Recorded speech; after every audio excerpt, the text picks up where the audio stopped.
Konfrontasi militer langsung antara dua negara nuklir terbesar dunia terjadi di laut internasional. Bukan di Ukraina, bukan di Timur Tengah, tapi di Atlantik Utara. Amerika Serikat menyita kapal tanker Rusia tanpa tembakan, tanpa perang resmi, tapi pesannya keras. Ini bukan insiden biasa. Pertanyaannya, apakah ini awal perang dingin jilid 2? Dan yang lebih berbahaya, apakah Vladimir Putin akan menelan penghinaan ini atau justru membalasnya? Запорожской области войска группировки, форсировав реку Гайчур. Untuk paham seberapa dekat dunia dengan bencana ini, kita harus mundur ke awal cerita. Bagaimana pengejaran ini dimulai? Setelah pengejaran yang berlangsung hampir 2 minggu, Amerika Serikat akhirnya menyita 2 kapal tanker yang dikaitkan dengan ekspor minyak Venezuela. Insiden pertama melibatkan kapal Marinera yang sebelumnya dikenal sebagai Belawan. Kapal ini ditangkap saat melintasi Atlantik Utara di antara Islandia dan Skotlandia pada hari Rabu. Awalnya, Marinera menolak upaya boarding dari Amerika Serikat. Kapal ini kabur dari kawasan Karibia yang memicu pengejaran panjang oleh US Coast Guard, termasuk unit khusus untuk misi beresiko tinggi. Situasi pun makin panas ketika Rusia merespon dengan mengirim kapal selam dan beberapa kapal perang untuk mengawal tanker tersebut. Tapi Amerika tidak mundur. US Coast Guard terus membuntuti Marinera, didukung oleh kapal perang Angkatan Laut Amerika Serikat, pengintaian udara, serta intelijen Inggris. Nah, di tengah Atlantik Utara, kawasan ini pun berubah menjadi titik paling berbahaya. Dan untuk pertama kalinya, aset militer Amerika Serikat dan Rusia beroperasi di area yang sama, dengan konfrontasi langsung nyaris terjadi.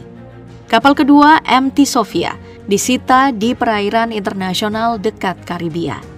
Kapal ini membawa sekitar 2 juta barel minyak mentah dari Venezuela. Selama berminggu-minggu, pergerakannya dipantau.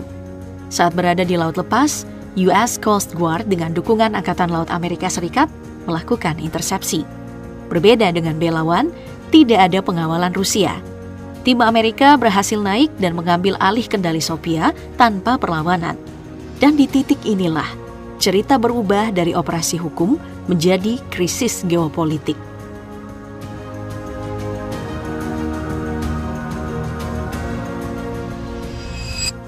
Rusia langsung merespon.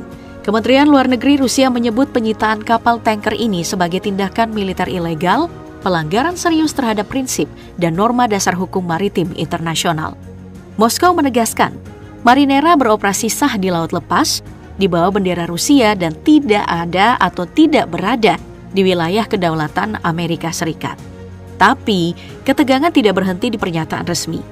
Saluran komunikasi di lingkup parlemen Rusia bocor. Alexei Suravlev, wakil pertama Ketua Komite Pertahanan Duma Rusia, melontarkan pernyataan jauh lebih keras.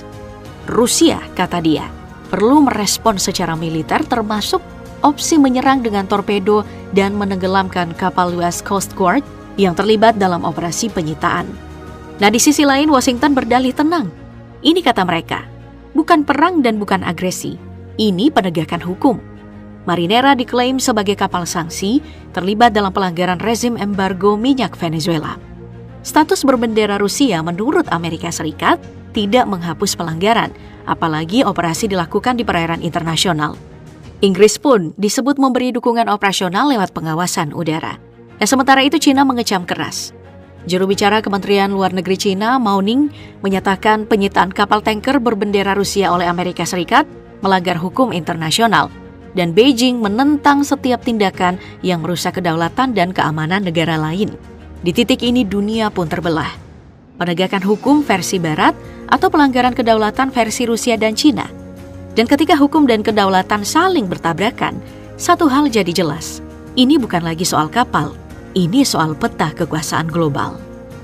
Товарищи солдаты и матросы, сержанты и старшины. Penangkapan 2 kapal tanker ini bukan insiden acak. Ini bagian dari eskalasi besar kebijakan Amerika Serikat terhadap Venezuela. Sejak akhir 2025, Washington tidak lagi sekadar menjatuhkan sanksi, melainkan menerapkan blokade maritim terhadap ekspor minyak Venezuela, menyita kapal yang membawa atau terkait minyak tersebut, mengelilingi pelabuhan dengan kapal perang, dan menempatkan aset angkatan laut di Karibia dan Atlantik Utara. Langkah ini mirip dengan pengukuhan ulang Monroe Doctrine, doktrin lama Amerika Serikat yang menegaskan kalau belahan bumi barat adalah wilayah pengaruh Amerika Serikat dan tidak boleh ditantang oleh kekuatan luar seperti Rusia, China, atau Iran. Bahkan jika itu berarti menghadapi mereka secara langsung di laut internasional. Tujuan blokade ini jauh lebih besar dari sekadar menghentikan 1 atau 2 kapal. Amerika Serikat menarget Shadow Fleet, jaringan kapal bayangan yang membawa minyak Venezuela ke pasar internasional, sering memakai bendera palsu dan alasan tersembunyi untuk menghindari sanksi. Dalam beberapa kasus, kapal-kapal ini bahkan mengibarkan bendera Rusia, sehingga berujung pada konfrontasi langsung antara US Coast Guard dan kapal yang Moskow klaim miliknya. Pesan yang ingin dikirim Washington sangat jelas. Sanksi lebih tegas. Dominasi energi di belahan bumi barat tidak bisa dinegosiasikan. Dan tekanan Amerika Serikat terhadap jaringan energi lawan akan terus berlanjut. Beijing dan Moskow mengecam blokade ini sebagai intimidasi unilateral. Tetapi kritik mereka sejauh ini tetap di ranah diplomatik, tanpa dukungan militer nyata. Secara strategis, langkah ini memukul ekonomi Venezuela, memutus jaringan energi yang menghubungkan Caracas dengan Teheran dan Moskow, serta mempersempit ruang manuver geopolitik Cina di Amerika Latin. Pengaruh Rusia di kawasan dibuat semakin rapuh, dan mantra lama Amerika Serikat tentang hegemon di Barat ditekankan kembali di depan lawan-lawan globalnya. Tapi di titik ini ceritanya belum selesai, karena setelah pesan dikirim, muncullah pertanyaan paling berbahaya. Bagaimana jika Rusia memilih membalas? We're adding 1/8 of an ounce to each side. This record has stood, ladies and gentlemen, for 18. Insiden Marinera bukan sekadar krisis maritim. Ini adalah momen memalukan bagi Vladimir Putin. Kapal yang sudah mengibarkan bendera Rusia tetap disita, sementara Moskow tidak mampu mencegahnya secara militer. Kremlin terjebak dilema klasik. Membalas berarti eskalasi besar, tetapi diam berarti citra kekuatan Rusia terkikis di depan dunia. Tapi yang terjadi justru sebaliknya. Rusia memilih reaksi yang sangat hati-hati. Kementerian Luar Negeri Rusia tidak mengancam perang, melainkan hanya mendesak Amerika Serikat agar menghormati hak warga negara Rusia di atas kapal dan memfasilitasi kepulangan mereka secepatnya. Tidak ada perintah tempur, tidak ada manuver balasan. Retorika keras justru datang dari politisi garis keras, bukan dari Kremlin ataupun pucuk pimpinan militer. Ini sinyal penting. Moskow sadar, satu langkah keliru bisa mengubah konfrontasi antara Amerika-Rusia menjadi Rusia-NATO. Dengan Inggris, otomatis masuk sebagai target sekunder yang sah dalam kalkulasi militer Rusia. Masalahnya, kehati-hatian ini muncul di saat paling berbahaya.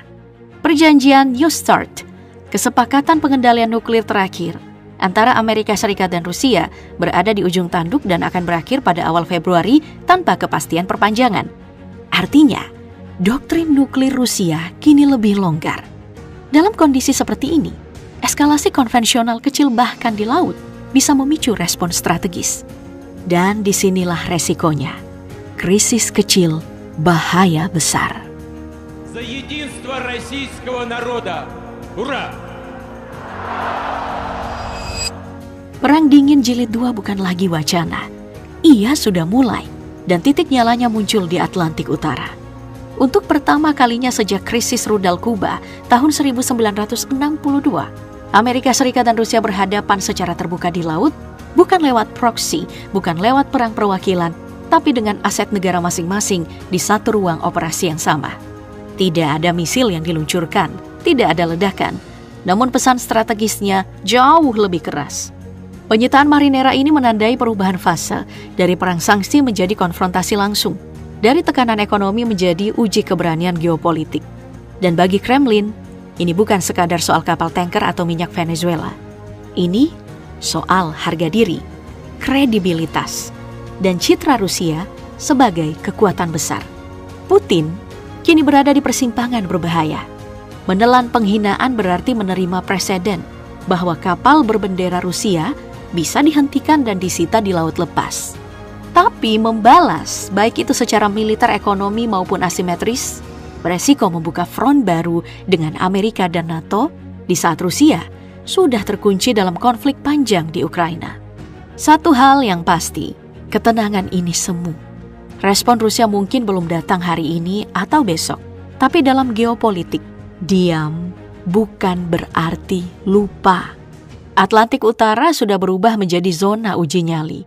Dan pertanyaannya kini, bukan apakah konflik akan terjadi, melainkan di mana, kapan, dan seberapa jauh dunia siap jatuh ke jurang eskalasi berikutnya.